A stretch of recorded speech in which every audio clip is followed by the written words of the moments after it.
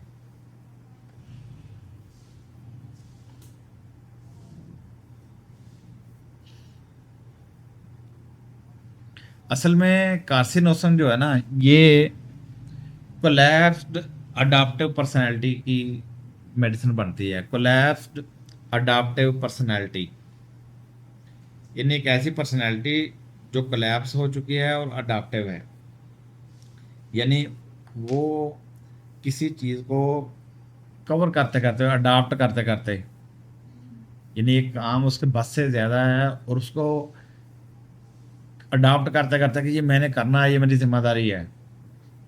Over responsibility, sense of over responsibility, और अपनी हदूद से बाहर निकल जाता है, अपनी हदूद से बाहर निकल जाता है, अपनी शक्ल से ज़्यादा वो ओवर रिस्पॉन्सिबिलिटी में जब वो काम करने की कोशिश करता है तो फिर कोलैप्स हो जाता है उसके नतीजे में। हाँ, यानी जहाँ भी आपको ये नेचर नज़र आए, बीमारी के एतबार से, पर्सनालिटी के एतबार से, तो समझ लें कि यहाँ पे उसका मयाज़म कैंसर है। अब कैंसर मयाज़म से रिलेशन रखने वाली दवाइयाँ आपको मिनरल किंगडम के अंदर भी मिल जाएंगी, प्लांट किंगडम के अंदर भी मिल जाएंगी, एनिमल किंगडम के अंदर भी मिल जाएंगी। बीमारी भी और उसकी ओवर आना भी इसका किस तरह पता चलेगा? जब हम उसकी हिस्ट्री लेंगे, वो उससे पूछेंगे तुम क्या काम करते हो, वो पता चलता है कि सुबह के टाइम फ़र्ज़ करें अपनी असल ड्यूटी से जाने से पहले पहले अजानों के टाइम उठता है और उससे पहले पहले कई सारे काम जो है ना प्राइवेट तरीके से अपने ख़त्म करता है। उसके बाद टाइम पे तैयार होकर वहाँ पे चला जाता है। वहाँ भी वो देखता है कि जितने भी काम वहाँ पे अधूरे पड़े हैं, जो दूसरे भी नहीं कर रहे, उनको भी अपने सर पे ले ले के अपनी ड्यूटी, हालांकि तनख्वाह उसको वही मिलनी है, लेकिन वो देखता है कि इनको नज़र क्यों नहीं आता, ये इतने मददगार जिम्मेदार लोग हैं, उनको भी ठा ठा के अपने जिम्मे काम ले लेके उनको भी करता है। तो मुंह में ले लेता हूँ ना। ठीक है, यानी थका हारा भी होता है फिर भी करता है वो। अच्छा, फिर उसके बाद वापस आता, वापस आके फिर नहीं टिकता, फिर आके कुछ और वो देखता है कि ये भी होने वाला, वो भी होने वाला, वो खिदमत कलर के कामों में पड़ जाता है, या और यानी वो समझता है कि लोगों को नज़र क्यों नहीं आता। तो लिहाजा उस ओवर रिस्पॉन्सिबिलिटी की वजह से वो फिर अपने आप को लगा रहता है, यहाँ तक कि थक हार के अगर लेटे लेटे को भी याद आ गया कि फ़लाँ चीज़ जो है ना, ये तो मैंने सुबह इस्तेमाल करनी है, अगर मैंने अभी इसको तैयार करके ना रखा तो सुबह फिर इस पर भी टाइम लगेगा, उठ के जाके उसको भी करना शुरू कर देता है। नेक्स्ट में क्या पैसे नहीं आएंगे फिर इसका मेंशन इन्होंने ये क्या क्या इसमें पाया जाता है। तो इसमें बियॉन्ड दी कैपेसिटी वो बंदा चलता है। ठीक है, नक्सोमिका में ये है टाइफाइड में आदम, ये उस वक्त जोर लगाता है जब इसके सर पे पड़ी होती है, जब सर से गुजर जाती है ना, फिर ये इसको कोई परवाह नहीं होती। यानी फ़र्ज़ करें बिल की आखिरी तारीख आई है ना,